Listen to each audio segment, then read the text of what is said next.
नमस्कार, न्यूज की पाठशाला में आपका स्वागत है। मैं हूं सुशांत सिन्हा। ये वो पाठशाला है जहां सबकी क्लास लगती है। खबर का हर चैप्टर खोलते हैं, इतने विस्तार से खोलते हैं कि आप इस क्लास से जब निकलते हैं तो खबर के मास्टर होते हैं। और हां, फिर याद दिलाऊं, ये न्यूज का फैमिली शो है, तो बच्चों को भी बैठाकर दिखाइए, और आज तो और स्पेशली दिखाइए क्योंकि बच्चों के लिए और बच्चों के मां बाप के लिए बड़ी जरूरी खबर लेकर आया हूं। तो जल्दी से पहले पाठशाला शुरू करते हैं।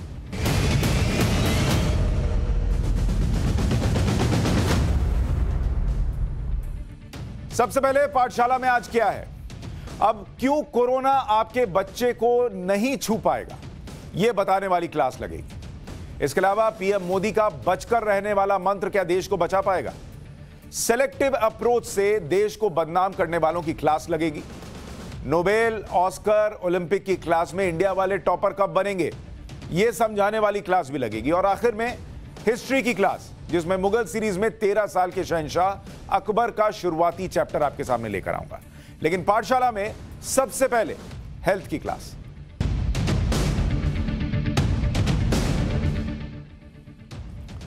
देश में हर किसी को इंतजार था कि हमने तो वैक्सीन ले ली, पर हमारे बच्चों का क्या।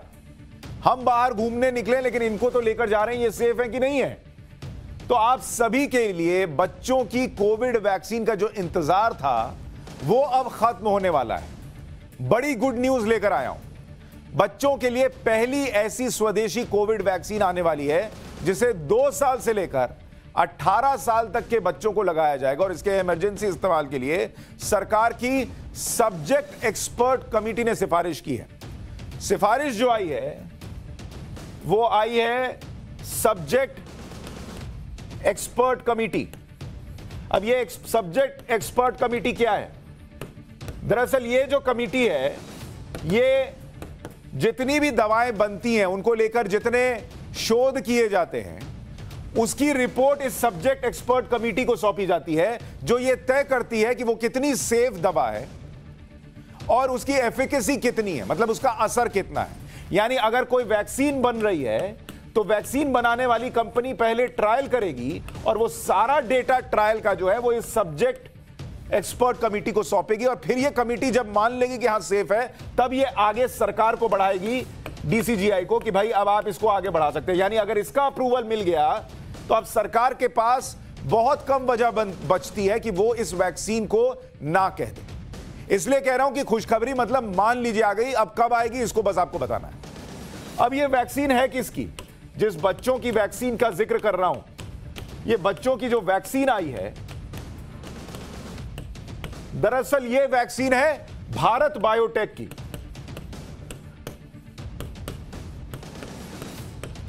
ये भारत बायोटेक की वैक्सीन है और इसको आप 2 साल से लेकर और 18 साल तक के जो बच्चे हैं उनको आप लगा सकते हैं। और जो भी एज ग्रुप के लिए अप्रूवल मिलने वाली 2 साल से ऊपर वाली, ये दुनिया की पहली वैक्सीन है। दुनिया में इससे पहले दुनिया की पहली वैक्सीन जो कि बच्चों के लिए आप कह सकते हैं, जिसको अप्रूवल एक तरीके से मिल गया, बस अब कब से इस्तेमाल होना है बस वो बचा है। तो दुनिया की पहली वैक्सीन बच्चों के लिए किसने बनाई? इंडिया ने बनाई, जो 2 साल से 18 साल के लिए। यह भी आपको बता दूं, 12 से 18 के लिए फिर भी कुछ है, लेकिन 2 से 18 साल के लिए। और इसके क्लिनिकल ट्रायल का डेटा जो है वो CDSCO को सौंपा जा चुका है। अब आप कहेंगे ये CDSCO क्या है? CDSCO इसलिए कहता हूं कि यहां पाठशाला में आइएगा तो सिर्फ खबर नहीं, खबर की एक एक डिटेल समझिएगा। ये CDSCO है, C से central drugs standard control organisation. अब इसको जो है सारा डेटा सौंपा गया है central drug standard control organisation को। इसके क्लिनिकल डेटा का CDSCO और SEC ने अध्ययन कर लिया। जो SEC आपको पहले बताया था, सब्जेक्ट एक्सपर्ट कमेटी, इन दोनों ने स्टडी कर लिया और इसी के आधार पर सब्जेक्ट एक्सपर्ट कमेटी ने वैक्सीन को ग्रीन सिग्नल दे दी कि हां ये बच्चों के लिए ठीक है, भैया लगा दो इनको, बच्चों को कोई दिक्कत नहीं है, ले जाओ लगाओ सबको। अब CDSCO और DGCI, अब ये DGCI क्या है जिसके बारे में आपको बता रहा हूं, ये यही है जिसको आखिर में कहना कि आप लगाना शुरू करो। Drugs controller general of India, इसके अप्रूवल का इंतजार है। ये आखिरी में कहेगा, मतलब आपने कहा कि हमको बाहर खेलने जाना है, तो आपके बड़े भैया ने कहा जाओ खेल लो, मम्मी ने कहा जाओ खेल लो, आखिर में पापा दादाजी या जो घर के सबसे बड़े हैं उनके आपके अप्रूवल का इंतजार रहता है। तो समझिए घर का मुखिया यही है इस मामले में, डीजीसीआई। वो बोल देगा कि अब लगाइए तो लगाइए, और सारी जिम्मेदारी फिर इसी पर आती है कि कैसे तुमने लगवा दिया। बच्चों की इस वैक्सीन के बारे में अभी तक की रिपोर्ट्स क्या है वो भी आपको बता देता हूं। और वो रिपोर्ट ये कह रही है कि करीब 1000 बच्चों पर इसका ट्रायल किया गया है। और ये 1000 बच्चे कैसे चुने जाए भाई? पहले कहा गया कि हम ये ट्रायल करना चाहते हैं, कुछ लोगों ने कहा कि ठीक है आप हमारे बच्चों को आप जो है वो एक तरीके से इस ट्रायल में शामिल कर सकते हैं। तो 1000 बच्चों को इस ट्रायल के लिए चुना गया। इसकी 2 डोज बच्चों को लगेगी और उन 2 डोज के बीच में 20 दिन का गैप है। बड़ों के लिए आप कोवैक्सीन के लिए देखते हैं कि 28 दिन का गैप है, कोविशील्ड के लिए और ज्यादा है। बच्चों के लिए जो 2 डोज लगेगी उसमें 20 दिन का गैप रखा गया है। इसे प्री फिल्ड सिरिंज से बच्चों को लगाया जाएगा। अब आप कहेंगे प्री फिल्ड सिरिंज क्या है? तो वो जो आप सुई देखते हैं जिसको दिखाकर बच्चों को आप कहते हैं कि ये सुई इंजेक्शन डॉक्टर साहब लगाएंगे, तो वो चीखता चिल्लाता है तो वही सिरिंज जो है वो पहले दवा से भरी रहेगी, वैक्सीन से भरी रहेगी, और वो आपको बच्चे को लगा दी जाएगी, यानी प्री फिल्ड सिरिंज। और इसके फायदे भी हैं। अब ये प्री फिल्ड सिरिंज के फायदे क्या है आपको वो भी बता देता हूं। प्री फिल्ड सिरिंज, अब आप जो ये इसके फायदे देखिएगा, इसके पहले आपको एक बार तस्वीर दिखाते हैं। यहां दिखाइए, डालिए जरा प्री फिल्ड सिरिंज जो है वो कैसी होती है, तो थोड़ा आपके मन में एक तस्वीर दिखेगी। ये है, ये प्री फिल्ड सिरिंज है, आगे ढक्कन लगा हुआ है, इसमें इतनी दूर में जो आप देख रहे हैं हिस्सा, इसमें दवा भरी हुई ऑलरेडी, और ये जो है आपको कुछ नहीं करना है, ऐसे डाला और ठप से दबा दिया, हो गया काम। तो इसमें एक चीज बड़ी फायदे की, और अभी और भी कई चीजें फायदे की वो आपको बताऊंगा। इसके फायदे क्या क्या है? पहला फायदा है कि वेस्टेज नहीं है, नो वेस्टेज। अब क्या होता है कि जब आप इस तरीके का वो आप बॉटल देखते हैं जिसमें कि वैक्सीन आती है, इसमें आपने वाइल जो होती है इसमें वैक्सीन भरी हुई है, आपने इसमें से सिरिंज डाला और वैक्सीन खींचना शुरू किया। लास्ट में कई बार क्या होता है, इसके आखिर में थोड़ी सी वैक्सीन बची रह जाती है, किसी ने ढंग से लिया किसी ने नहीं लिया। अब इतनी वैक्सीन बर्बाद हुई, आप कहेंगे अरे इतना सा से क्या हो गया? अब इतना तो करोड़ों लग रहा है ना भाई। अब करोड़ों में आप इतना जोड़ने जाइएगा तो ये वैक्सीन की बर्बादी ही होती है, और बहुत ज्यादा होती है। लेकिन चूंकि वो पहले से प्री फिल्ड सिरिंज है, उसमें आपको कुछ करना ही नहीं है, लगाया ठोका वाला हिसाब है, तो बर्बादी का कोई चांस नहीं है, वेस्टेज का कोई चांस नहीं है। जितनी डोज लगनी है उतनी ही लगेगी, यानी डोज लिमिटेड और परफेक्ट। इसके अलावा फायदा क्या है? समय कम लगेगा। क्यों? क्योंकि आप गए, उसने सिरिंज निकाला, खोला, भरा, उसको चेक किया, फिर आपको लगाया, वो सब बर्बादी कम। और दूसरी बड़ी चीज, समय कम इसलिए भी लगेगा कि इसको आप कैरी कर रहे हैं, उठाया, लगाया, आप दूसरे को बुलाया। एक डोज लगाने में 1 मिनट की बचत होगी, 1 मिनट की बचत। अब आप कहेंगे कि 1 मिनट बचा के आप क्या कर लीजिएगा भाई? अब जिस देश में 0 से 18 साल के बीच में 52 करोड़ लोगों को डोज लगना हो और डबल डोज लगना हो, तो 104 करोड़ लोगों को लगना है, और 1-1 मिनट सब में बचाइए तो सोचिए कितना वक्त बचा। अच्छा, सुरक्षित भी है, इधर उधर कोई दिक्कत नहीं, और दूसरा लगाना आसान है। मतलब इसको लगाने के लिए अभी तक क्या होता था, जो वैक्सीन लगाने की रफ्तार है बड़ों के लिए, वो थोड़ी धीमी इसलिए भी है कि आपको एक ऐसा आदमी चाहिए जो वो सिरिंज में बिल्कुल देखकर मापकर भरे, कैसे निकालना है वो पता हो, वैक्सीन बर्बाद ना हो ये पता हो, कैसे सुरक्षित रखना है ये पता हो। यहां क्या है, वो भरा हुआ है। आपको बस एक ऐसा आदमी चाहिए जिसको उसको बच्चे को लगाकर और दबाना आना चाहिए। ये तो मुझे लगता है कई बार पेरेंट्स भी कर लेंगे बच्चों के लिए, तो लेकिन आप कीजिएगा मत, मतलब एक कहने के लिए बात बता रहा हूं, समझाने के लिए है कि आसान है लगाना, तो थोड़ा जल्दी से होगा। अच्छा, डीजीसीआई के लिए जिसके लिए बात कर रहा हूं, drug controller general of India, अब उसको बस इसी को नोट देना है। अब हर माता पिता के मन में 2 सवाल होंगे इतना सुनने के बाद। पहला सवाल तो यह है कि यह सुरक्षित कितनी है। लगवा तो हम लेंगे, चलो ठीक है, लेकिन भैया 2 साल से लेकर 18 साल तक के बच्चे की बात है। तो पहला मेजर कंसर्न जो मां बाप का है कि सुरक्षित है कि नहीं है, और दूसरा मेजर सवाल है कि प्रभावी कितनी है। लगवा भी दें, अगर रिस्क भी ले लें कि भाई सुरक्षित है या नहीं है, लेकिन अगर प्रभावी नहीं है तो फायदा क्या, बच्चों को रिस्क में डालें क्यों। तो यह समझने के लिए कि कितनी सुरक्षित है और कितनी प्रभावी है, इसको समझने का एक ही तरीका है, और वो है कि आप भारत बायोटेक जिसने ये वैक्सीन बनाई है, इसका ट्रैक रिकॉर्ड देखिए कि वो बच्चों को लेकर क्या काम करती रही है, तो आपको समझ में आएगा। आप किसी को हायर भी करते हैं, उसका सीवी चेक करते हैं ना कि पहले क्या काम किया है, फिर फोन लगा के पूछते हैं कि अरे शुक्ला जी आप क्या काम करता था, ठीक कर रहा था, हाँ ठीक करता था, अच्छा रख लो इसको। तो पिछला जब तक नहीं देखिएगा समझ में नहीं आएगा। इसलिए भारत बायोटेक का बच्चों को लेकर ट्रैक रिकॉर्ड क्या है वो देखिए। अब इन्होंने बच्चों के लिए भारत बायोटेक का बता रहा हूं, भारत बायोटेक का ट्रैक रिकॉर्ड, और वो ट्रैक रिकॉर्ड क्या है, इन्होंने टाइप बार टीसीवी, ये वैक्सीन का नाम है, टाइप बार टीसीवी, जो इन्होंने 2018 में बनाई। और ये काहे की वैक्सीन थी, ये टाइफाइड की वैक्सीन, ये इन्होंने बच्चों के लिए बनाई। और ये कितने उम्र के बच्चों के लिए बनाई, ये बनाई 2 साल से कम, यानी बिल्कुल जो नवजात बच्चे हैं 2 साल से कम उम्र के, उनके लिए ये वैक्सीन बनाई, और ये वैक्सीन ठीक बनी। तो पहला ये वाला जो मामला है ये ठीक बैठ रहा है, ठीक काम किया भैया तुम। फिर इन्होंने क्या बनाया, जिसको अगर ट्रैक रिकॉर्ड देखना चाहे उसमें पहले ही टिक लगा दिया क्योंकि ये भी ठीक है। इन्होंने बनाया रोटावैक, ये वैक्सीन बनाई, और ये इन्होंने बनाई 2014 में। ये 8 महीने से कम उम्र के बच्चों के लिए, 8 महीने या उससे कम उनके बच्चों के लिए रोटावैक बनाई, ये भी सक्सेसफुल। फिर इन्होंने बनाई रेवैक, रेवैक बी, ये किसके लिए बनाई, ये हेपेटाइटिस के लिए बनाई,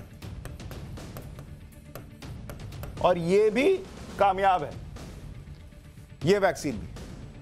फिर इन्होंने बनाई जेनवैक, जेनवैक ये जो जापानी बुखार होता है उसके लिए बनाई थी, ये एक और वैक्सीन, ये भी बच्चों में कामयाब है। तो अगर आप भारत बायोटेक का ट्रैक रिकॉर्ड देखें बच्चों के लिहाज से, तो हर वैक्सीन उनकी कामयाब रही है, सब में टिक लगा हुआ है। तो इसीलिए आपका भरोसा बढ़ जाता है कि एक तो ये सुरक्षित बना ही रहे होंगे और प्रभावी भी बना रहे होंगे। जब डेटा आएगा तो उसमें आपको एफिकेसी वगैरह पता चलेगी, लेकिन अभी ट्रैक रिकॉर्ड तो भरोसा करना चाहिए, ये कहता है। अब हमको कितने बच्चों को लगाना है, या कितने ऐसे उम्र के लोग हैं जो 0 से 18 साल की कैटेगरी में आते हैं, इस ग्रुप में कितने लोग हैं जिनको ये वैक्सीन लगेगी। ये आबादी करीब है 52 करोड़, और 52 करोड़ को लगाने का मतलब है कि आपको करीब 104 करोड़ डोज की जरूरत पड़ेगी। सबको 2-2 लगाना है ना भाई, तो 104 करोड़ डोज आपको चाहिए होगी इस पूरे 52 करोड़ आबादी को कवर करने के लिए। और उसमें भी यह है कि सब लोग लगवाएं, तब कुछ लोग नहीं भी लगवाना चाहेंगे, उनको लगेगा कि बच्चा सेफ ही है। बच्चों के लिए वैक्सीन कौन कौन सी लाइन में है, क्या इकलौती यही है जो वैक्सीन लगनी है, इसको भी समझना चाहिए। तो वैक्सीन का नाम है ज़ाइकोवी-डी, और जिस कंपनी ने इसको बनाया है, जो बना रही है, उसका नाम है जाइडस कैडिला। यह भी भारत की कंपनी है, और ये इमरजेंसी इस्तेमाल की मंजूरी मिली है इसको, लेकिन अभी मार्केट में उपलब्ध नहीं है, और ये 12 साल या उससे ऊपर के बच्चों के लिए ज़ाइकोवी-डी, ये अभी आई नहीं है। वैक्सीन दूसरी जो बच्चों के लिए आई है वो है कोवोवैक्स, और कंपनी का नाम है सीरम इंस्टीट्यूट ऑफ इंडिया और नोवावैक्स ने मिलकर बनाई है। ये दूसरा और तीसरा क्लिनिकल ट्रायल इसका जो है वो अभी चल रहा है। ये 7 से 18 साल के बच्चों के लिए, यानी ये भी अभी आई नहीं है, लेकिन पाइपलाइन में है। वैक्सीन तीसरी जो बच्चों के लिए काम कर रहे हैं कि बना दें इसको, वो है कॉर्बेवैक्स। ये बायोलॉजिकल ई नाम की एक कंपनी है, वो बना रही है, और ये भी क्लिनिकल ट्रायल इसकी मंजूरी मिल गई, और ये 5 साल से ऊपर के बच्चों के लिए। इसीलिए आपको बता रहा था कि भारत बायोटेक ने जो वैक्सीन बनाई है, जिसका बस अब अप्रूवल मिलना बाकी है, वो पहली दुनिया की वैक्सीन है जो 2 साल से 18 साल के लिए। अभी आपने सबको देख लिया, कोई 5 साल से ऊपर है, कोई 12 से ऊपर है, कोई 7 से ऊपर है, 2 साल या उससे ऊपर के बच्चों के लिए कोई नहीं है। अब आपके मन में यह भी सवाल होगा कि क्या बच्चों की वैक्सीन और बड़ों की वैक्सीन में कुछ अंतर होता है क्या? तो उसका जवाब यह है कि बड़ों की वैक्सीन इज इक्वल टू बच्चों की वैक्सीन। अब आप कहेंगे ये क्या बात कर रहे हो यार, अगर बड़ों की वैक्सीन इज इक्वल टू बच्चों की वैक्सीन तो वही उठाकर दे देना था, फिर इतना ट्रायल क्यों किया? ये आईसीएमआर के मुताबिक है कि दोनों में कोई अंतर नहीं है, बड़ों की वैक्सीन और बच्चों की वैक्सीन। वैक्सीन करता क्या है? जो आप कोवैक्सीन लगवाते हैं वो क्या करता है? वो दरअसल एक कोरोना का डेड वायरस है जो आपके शरीर के अंदर डाला जाता है और वो अंदर जाकर इस तरीके से शरीर को मैसेज देता है कि जैसे कोरोना अंदर घुस गया। तो शरीर आपके अंदर रोग प्रतिरोधक क्षमता बना देता है, मतलब उससे लड़ने के लिए शक्ति पैदा करता है। और चूंकि वो डेड वायरस है तो आपको नुकसान पहुंचा नहीं सकता। तो जब असली वाला वायरस आता है तो आपके पास पहले ही बॉडी तैयार है उससे लड़ने के लिए। बस इतना सा वैक्सीन का काम है। तो वही काम वो बड़ों के अंदर करती है, वही बच्चों के अंदर करती है कोरोना की वैक्सीन। ये आईसीएमआर कह रहा है। लेकिन बच्चों में बाद में ट्रायल कर रहे हैं क्योंकि बच्चों में थोड़ा रिस्क फैक्टर होता है। शरीर अभी पूरी तरीके से डेवलप नहीं है, कैसे रिएक्ट करेगा नहीं करेगा ये पता नहीं होता, इसलिए पहले बड़ों को दिया गया क्योंकि बड़ों को बाहर भी निकलना है, बच्चों को तो उतना निकलना नहीं है। उनको कहा घर में बैठो, घर में पढ़ो। हर कोई घर में काम नहीं कर सकता ना, वर्क फ्रॉम होम चल रहा है लेकिन सब लोग नहीं कर सकते। अच्छा, इसमें फिर जब डेटा कलेक्ट किया गया और कैसे स्टेप वाइज हुआ कि पहले बड़ों को वैक्सीन लगी, ये बड़ों को वैक्सीन, उसके बाद इसमें डेटा कलेक्ट किया गया। तो उसमें डेटा कलेक्ट करने के बाद फिर यह तय हुआ कि इसमें सब सेफ लग रहा है। तो उसके बाद गर्भवती महिलाओं पर किया गया कि गर्भवती महिलाओं को दिया जाए वैक्सीन, उनको वैक्सीन लगाई गई, उसमें भी सेफ रहा। जो बच्चा पेट में था वो भी सेफ रहा। और उसके बाद अब की प्रक्रिया है कि छोटे बच्चों पर जो है ट्रायल करने के बाद अब छोटे बच्चों के लिए वैक्सीन लाई जा रही है। यही प्रक्रिया ही होती है, पहले बड़ों को दीजिए, फिर गर्भवती महिलाओं को दीजिए, फिर छोटे बच्चों को दीजिए। सीधे छोटे बच्चों को कोई नहीं लगाता है। अच्छा, 2 साल से छोटे बच्चे, इनको वैक्सीन नहीं देते हैं क्योंकि मां के दूध से इनको सब मिल जाता है, तो इनको अलग से वैक्सीन देने की जरूरत नहीं पड़ती है। दूसरा, ये घर में ही रहते हैं, 2 साल से कम का बच्चा चल नहीं पा रहा है, बाहर कहां जाएगा? जाएगा तो आप ही के साथ जाएगा, और आपके साथ जा भी रहा है, मां ने वैक्सीन ले ली तो उसको ऑलरेडी गर्भवती महिला से उसके बच्चे में भी तो वैक्सीन जा ही रही है, तो रोग प्रतिरोधक क्षमता थोड़ी तो बनती ही है। इसलिए 2 साल से कम के लिए अभी ट्रायल नहीं है। अच्छा, बच्चों की वैक्सीन और बड़ों की वैक्सीन का फर्क क्या क्या है जो आपको ये बता रहा हूं। बड़ों की वैक्सीन, आज पूरा वैक्सीन का चैप्टर पढ़ लीजिए, उसके बाद कोई दिमाग में डाउट नहीं रहना चाहिए। बड़ों की वैक्सीन और बच्चों की वैक्सीन। और बड़ों की वैक्सीन मतलब 18 प्लस वाला आपको कह रहा हूं, यह है 18 प्लस, और यह 0 to 18 है, 0 to 18। फर्क क्या है? अब दोनों को देखिए, इसमें 2 डोज लग रही है, ये तो आपको पता है, आप लगवा चुके हैं। इधर भी 2 डोज है, तो इसमें कोई फर्क नहीं है। इधर कितना देते हैं? 0.5 ml का डोज देते हैं। इधर बच्चों को कितना देने की बात हो रही है? 0.5 ml। इसमें भी कोई फर्क नहीं है। अच्छा, टीके में वैक्सीन कैसे आ रही है? इसमें आ रही है आपकी शीशी में, ये थोड़ा सा फर्क है। इसमें जो है वो आपको प्री फिल्ड आ रही है, प्री फिल्ड सिरिंज में आ रही है। इसमें एक और फर्क है कि इसमें आपको 28 दिन का गैप है।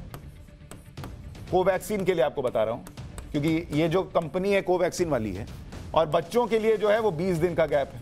तो ये एक और फर्क है।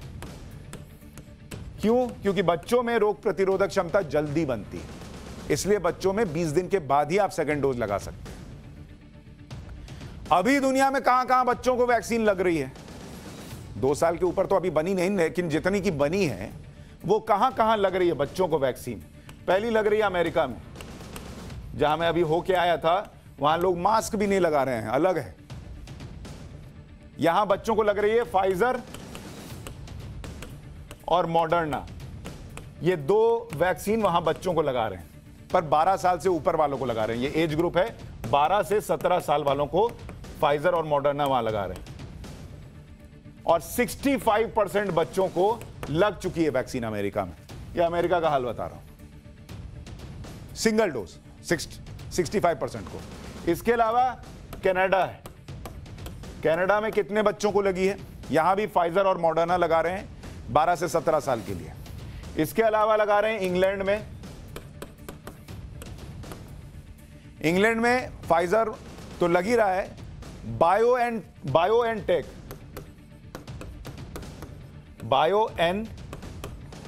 टेक, माफ कीजिएगा, ये लग रहा है, और ये 12 से 15 साल के लिए के बच्चों के लिए। फ्रांस में लग रहा है फाइजर और मॉडर्ना, जो अभी आपको बता रहा था, ये फ्रांस में भी लग रहा है, इंग्लैंड में लग ही रहा है, ये भी 12 से 17 साल है और यहां 52% बच्चों को लग चुका है। इसके अलावा इजराइल में लग रहा है, वहां बच्चों को, यहां भी फाइजर मॉडर्ना है, ये 12 से 18 साल को लग रहा है, 64% बच्चों को सिंगल डोज लग चुका है। इसके अलावा चीन में लग रहा है, चीन वाले भैया तो अपना लगाएंगे ही। एज ग्रुप 3 से 17 साल, 80% बच्चों को वैक्सीन का लक्ष्य है। इसके अलावा डेनमार्क, वहां लग रहा है, डेनमार्क में फाइजर मॉडर्ना 40% बच्चों को सिंगल डोज लग चुकी है। स्पेन में, वहां बच्चों को लग रहा है 12 से 18 साल का, 85% बच्चों को सिंगल डोज लग चुका है। जर्मनी में, ये एक और नाम है, वहां भी 12 से 15 साल के बच्चों को लग रहा है। स्वीडन, इनको भी लग रहा है बच्चों को। नॉर्वे में उनको लग रहा है। तो ये आपको इतने देशों का नाम इसलिए बताया क्योंकि हमारे यहां जो है वो बच्चे को जो है वो एकदम ललबबुआ बना के रखते हैं। हमारे यहाँ बिहार में कहते हैं ललबबुआ, मतलब एकदम फूंक फूंक के बच्चा जो है वो कदम रखे, गिर ना जाए, गिर जाए तो एकदम गोद में ले ले। तो वैक्सीन लगवाने में तो आपका कलेजा जो है, दिल जो है वो धड़ धड़ धड़ धड़ करेगा। तो आपको इतना देश में लग रहा है इसलिए बताया कि इतने जगह लगा है और बच्चे सेफ हैं, कहीं कोई तूफानी खबर और हाहाकारी खबर नहीं है। अभी जो वैक्सीन लग रही है वो 12 साल से ज्यादा के बच्चों को लग रही है। ज्यादातर मामलों में कोई साइड इफेक्ट नहीं है, इसलिए अब 12 साल से कम उम्र के बच्चों को वैक्सीनेशन की तैयारी की जा रही है। तो ये वैक्सीनेशन का पूरा हिसाब आपको इसलिए समझाया कि देश जो है ना, बड़े तो सेफ हो ही रहे हैं, बच्चे भी सेफ हो गए, तो जो भारत की गति है आगे बढ़ने की वो और डबल ट्रिपल होगी। दुनिया भर में जो गति होगी अर्थव्यवस्थाओं की बढ़ने की, उसको IMF घटा रहा है। भारत दुनिया के एवरेज से ऊपर है अभी भी। तो ये तभी तेजी से और आगे बढ़ेगा जब आपको वैक्सीन लगी हो, आपके बच्चे की लगी हो, तीसरी लहर नहीं आए और सब सेफ हो, पूरा परिवार सेफ हो, देश सेफ हो, और फिर देश उड़ेगा, देखिएगा। लेकिन आपको एक दूसरी डोज भी बताना चाहता हूं। ये तो आपके बच्चों को जो वैक्सीन की डोज लगेगी उसका जिक्र हुआ। एक डोज जो है वो आज प्राइम मिनिस्टर नरेंद्र मोदी ने भी दी है। उन्होंने ऐसे लोगों से आपको सुरक्षा कवच बना के रखना है, कैसे लोगों से रखना है वो समझाया। तो थोड़ा उस पर बात करता हूं, पॉलिटिकल साइंस की क्लास शुरू करते हैं।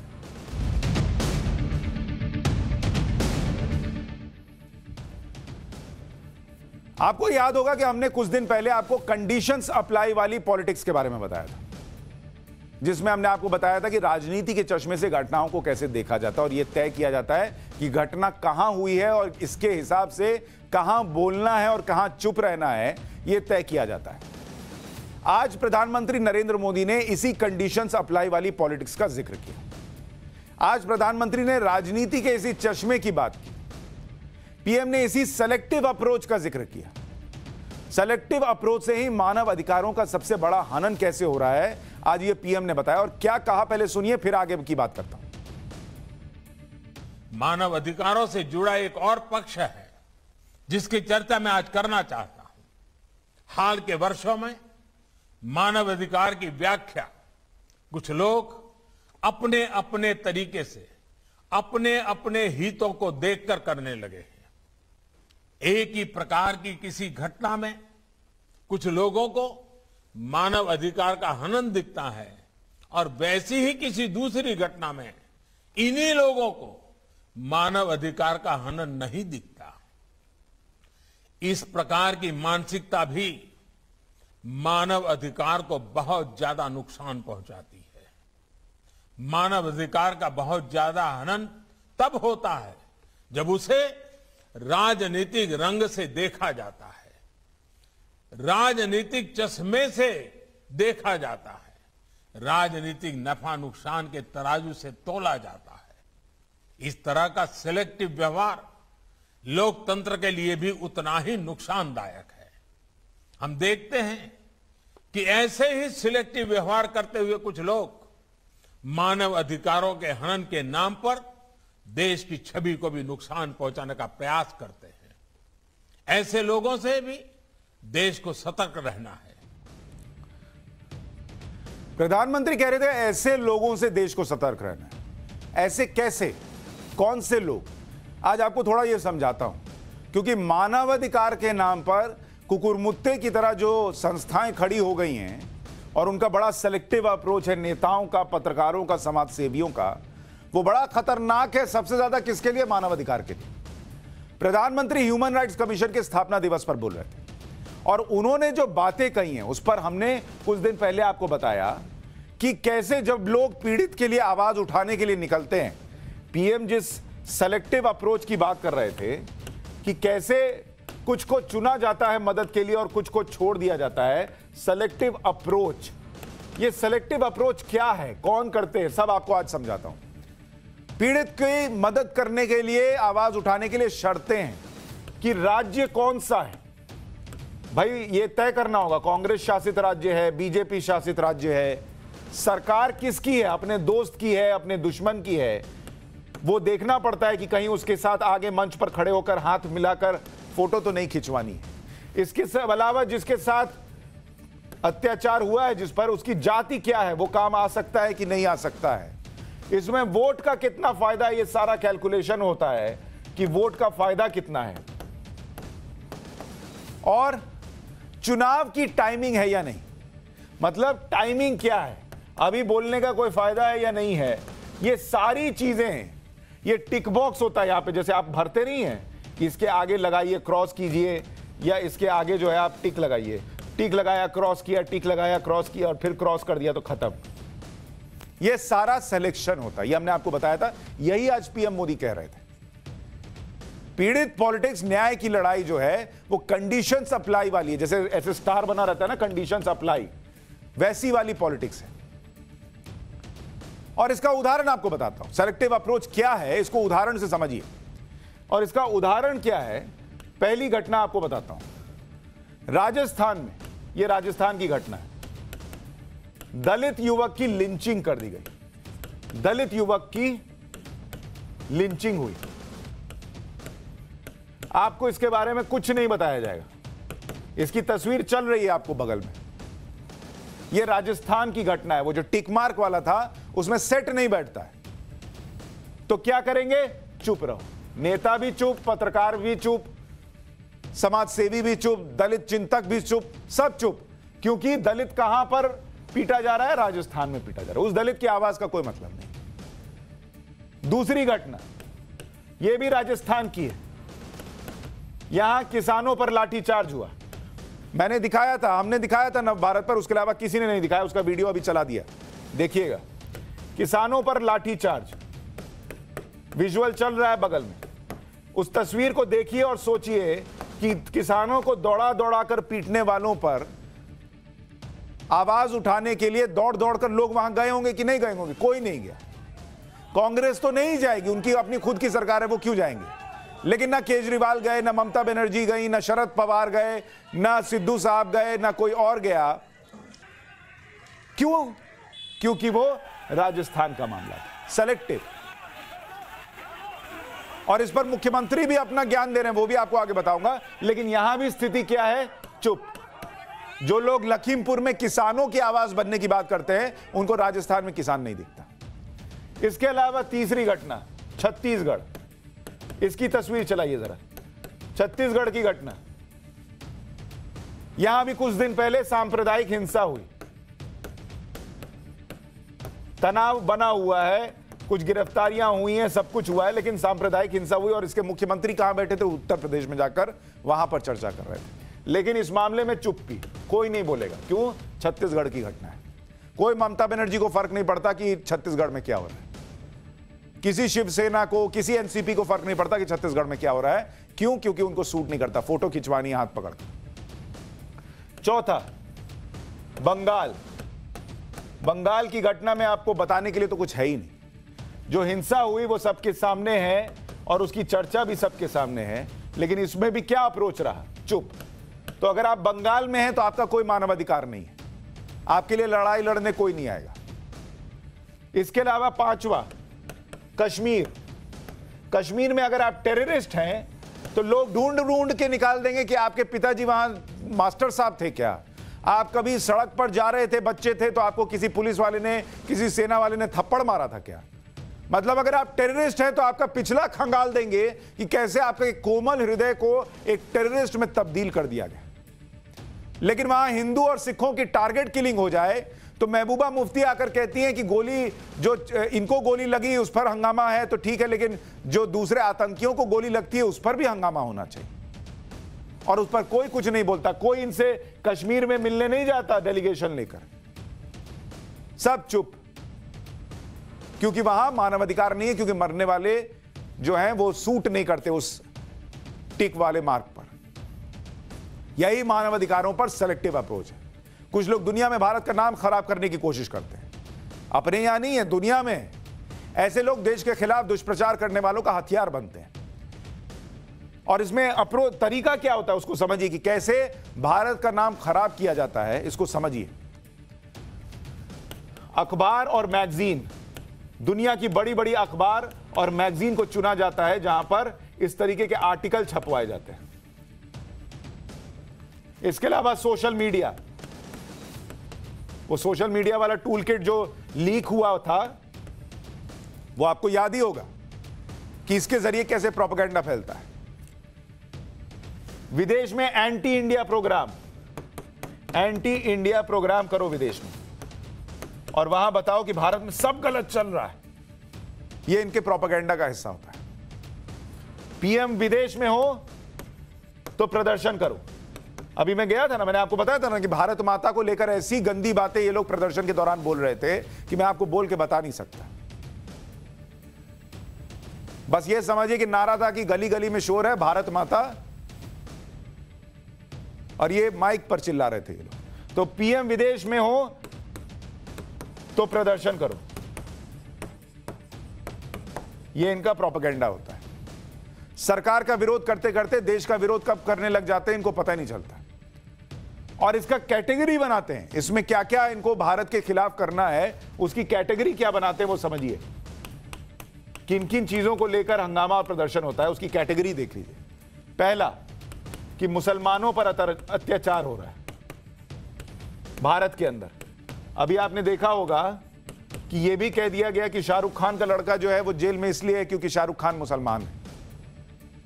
अब कहने को इसके अलावा तो कुछ बचा ही नहीं। शाहरुख खान मुसलमान होकर इस देश में इतने बड़े स्टार कैसे हैं, सलमान खान इतने बड़े स्टार कैसे हैं, आमिर खान कैसे हैं, इस पर कोई चर्चा नहीं हुई। इसी देश में सुपरस्टार है ना भाई, लेकिन लड़का जेल चला गया तो कह दिया गया कि अरे ये तो खान नाम में लगा था इसलिए जेल में। ये दुष्प्रचार की कैटेगरी आपको बता रहा हूं, दुष्प्रचार की।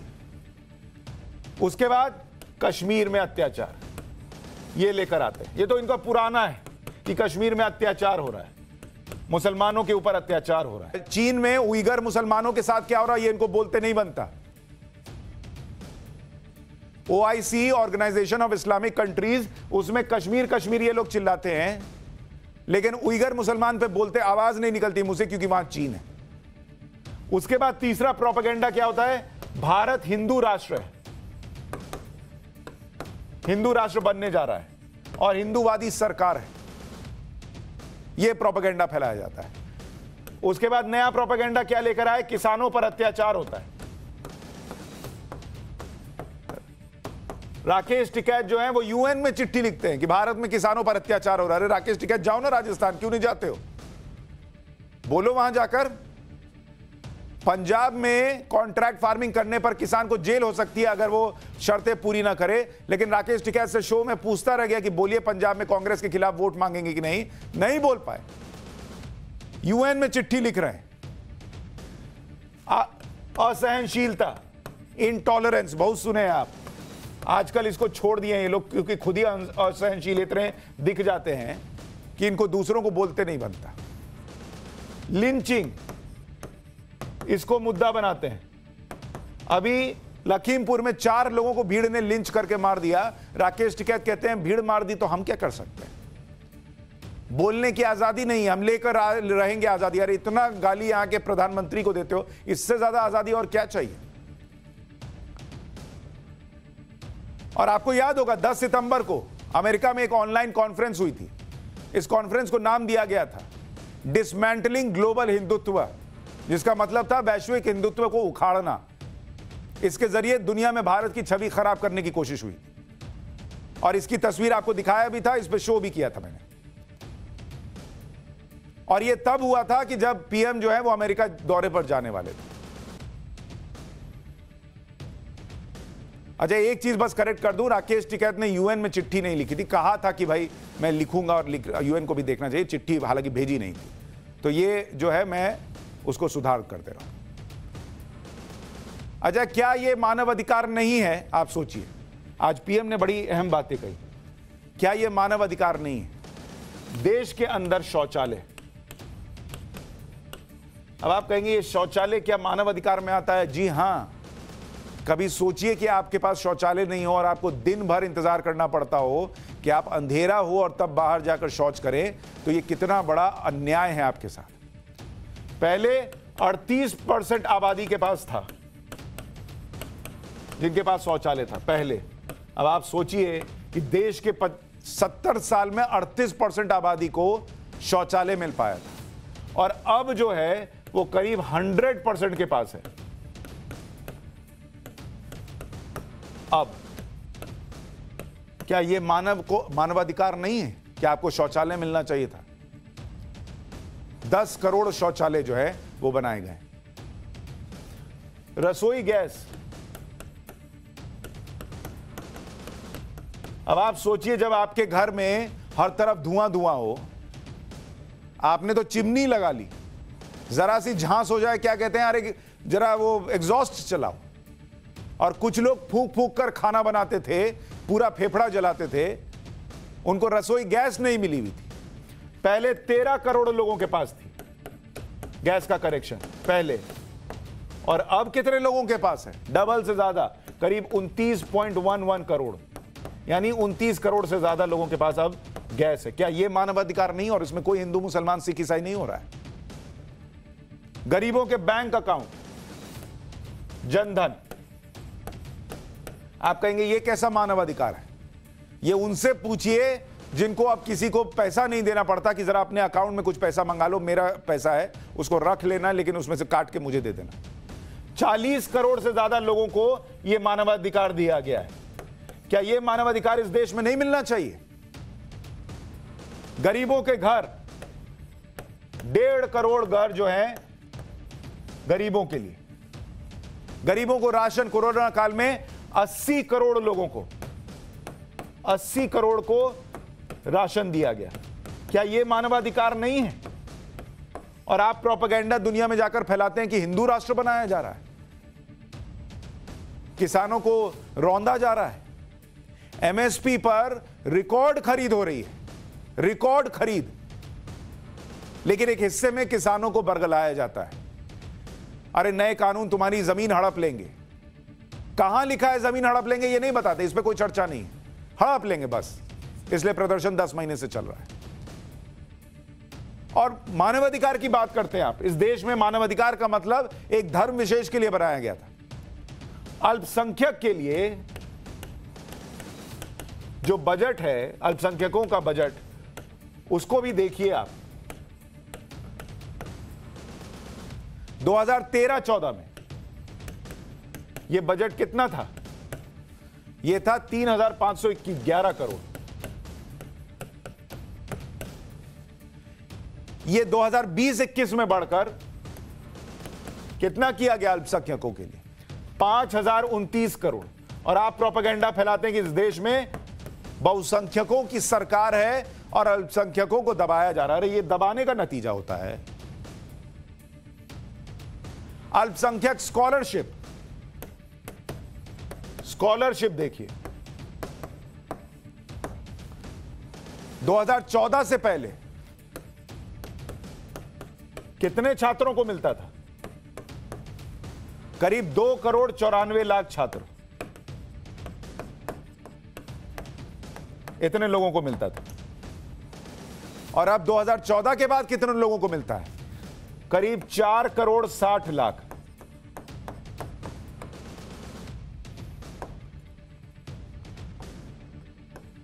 ये 2014 के बाद इतने लोगों को मिलता है। यह मानव अधिकार नहीं है। राजस्थान में लिंचिंग की घटना पर राहुल और प्रियंका नहीं जाते, इस पर जब राजस्थान के सीएम गहलोत से पूछा गया तो जवाब क्या दिए, जरा सुनिए। पहली बार मैं नेताओं को देख रहा हूँ जो मुख्यमंत्री के उम्मीदवार बने बैठे हैं, वो ऐसी बेवकूफ़ी की बातें कर रहे हैं कि राजस्थान में प्रियंका गांधी जी और राहुल गांधी जी क्यों नहीं आते? वो तो उनकी सरकार है वहाँ पर, तो वो वहाँ जाएंगे जो विपक्ष की या सत्ता वाली सरकारें हैं। हमारे आना चाहिए, प्रधानमंत्री जी को आना चाहिए, गृह मंत्री जी को आना चाहिए, जेपी नड्डा जी को आना चाहिए। देखिए जाके हनुमानगढ़ में क्या होगा, किस प्रकार क्यों घटना हुई, क्यों लिंचिंग हुई। हम तो उसकी निंदा करते हैं। हमने अविलंब कार्रवाई करी, उन सबको पकड़ लिया, फिर भी टीम भेज रहे हैं यहाँ से। ऐसे मूर्ख लोग बन गए इनके पदाधिकारी, जिनको इतना ही नहीं सेंस है कि किस तरह की घटना में क्या किया जाता है। एक आदमी उनके घर गया नहीं, पहले जो आदमी मारा गया उनके घर पर कोई नहीं गया। जाके जब बैठते जाके मालूम पड़ता उनको, खाली यहाँ बैठे बैठे अखबारी करते रहते हैं और तो और सोशल मीडिया में कमेंट करते रहते हैं। आज 3 विधायकों को भेजा है बीजेपी ने पीले पंगा, मदन दिलावर। ये तो बुरकता है। जब मरा कोई व्यक्ति उसी दिन भेज देते, हकीकत मालूम पड़ जाती तो डेलीगेशन भेजने की जरूरत नहीं पड़ती। 5 अरेस्ट भी हो गए। ये तो बुरकता है उनकी। अशोक गहलोत जो कह रहे हैं, राजस्थान के मुख्यमंत्री, उन्होंने सारी बात को स्पष्ट कर दिया कि कैसे पीएम जो सेलेक्टिव अप्रोच की बात कर रहे थे वो बिल्कुल बुनियादी समस्या, ये अशोक गहलोत ने साबित कर दिया जब वो ये कहते हैं कि प्रियंका और राहुल राजस्थान में क्यों आएंगे, ये तो कांग्रेस की सरकार है, यहां बीजेपी को आना चाहिए जो विपक्ष में। यही तो समस्या है अशोक गहलोत साहब कि आपने नागरिकों के दर्द को विपक्ष और सत्ता पक्ष के बीच में बांट दिया। जहां हम विपक्ष में हैं वहां हम चिल्लाते हुए जाएंगे और कहेंगे कि अरे भाई अन्य अत्याचार हो गया, और जहां तुम विपक्ष में हो तुम चिल्लाते हुए जाओ, सत्ता पक्ष का कोई दायित्व नहीं। और राहुल और प्रियंका उनके घर जाकर यह भी नहीं पूछ सकते कि ठीक ठीक बताओ तुमको मदद मिली या नहीं मिली है तो मैं दिलवाऊंगा या दिलवाऊंगी। यही तो कह रहे थे कि यही इस देश में हो रहा है और बड़ा खतरनाक है। एक छोटा सा ब्रेक ले रहा हूं, ब्रेक के बाद एक और जरूरी क्लास लेकर लौट रहा हूं और पाठशाला में अब कड़वी सच्चाई से रूबरू कराने वाली क्लास। दुनिया के प्रतिष्ठित अवार्ड्स में भारत पीछे क्यों रह जाता है? कभी सोचा आपने? इस साल के सभी नोबेल पुरस्कारों का ऐलान हो चुका। इस बार भी लिस्ट में किसी भारतीय का नाम नहीं। क्यों? भारत के वैज्ञानिक नोबेल नहीं जीत पाते हैं? क्यों भारत ओलंपिक में हमेशा पीछे रह जाता है? अभी थोड़ा बेहतर हुआ है, लेकिन फिर भी जहां बाकी देश है वहां तो हम नहीं है। क्यों भारत के कलाकार ऑस्कर के मंच तक नहीं पहुंच पाते? और नोबेल की बात ऐसे ही नहीं कर रहा हूं, यह सवाल मन में आना कि हर साल नोबेल पुरस्कार का ऐलान हो और उसमें भारतीय ना हो। जिस देश ने दुनिया को क्या नहीं दिया, जिस देश ने दुनिया को शून्य दिया, उस देश को नोबेल की जब लिस्ट आती है उसमें शून्य मिलता है, कोई नाम ही नहीं होता। नोबेल पुरस्कार की बात कीजिए आप, नोबेल पुरस्कार, और इसका इतिहास देखिए आप कि भारत के हाथ क्या आया है। 1901 से लेकर आज 2021 हो गया, इसके बीच में कुल अवार्ड कितने दिए गए? कुल अवार्ड दिए गए 975 लोगों को दिया गया अवार्ड। और कितने भारतीयों को मिला? भारतीय नागरिक इसमें कितने हैं? अब यह आंकड़ा देखकर आप चौंक जाएंगे। मात्र 5, सिर्फ 5 भारतीयों को आज तक नोबेल पुरस्कार मिला। 1901 से लेकर 2021, मतलब 120 सालों में मात्र 5 भारतीयों को नोबेल पुरस्कार मिला। ओलंपिक में, यह नोबेल की बात की, ओलंपिक देख लीजिए, ओलंपिक में 1896 से 2021 कुल मेडल कितने दिए गए हैं? कुल मेडल जो मिले वो करीब 15,000 है। 15,000 मेडल। और भारत को कितने मेडल मिले हैं इतने सालों में? मात्र 35।